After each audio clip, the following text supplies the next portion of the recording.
Welcome back, Crammers, to question 2. Here are two rectangles, rectangle A and rectangle B. The area of rectangle B is twice that of rectangle A.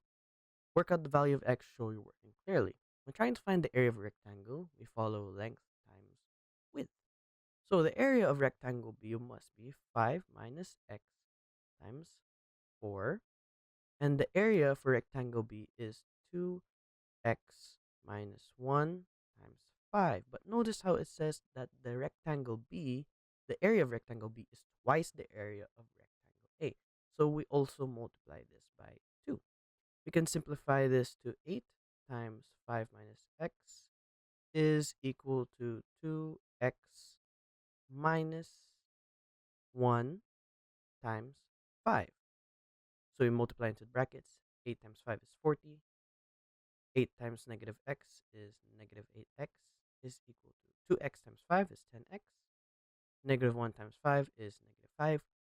We bring the like terms to the respective sides. So we'll bring negative 8x here and we'll bring negative 5 here. So 40 plus 5 is equal to 10x plus 8x. So that means 45 is equal to 18x. And using a calculator, we can find our answer by dividing by 18 on both sides. X must be 45 divided by 18, which is 2.5.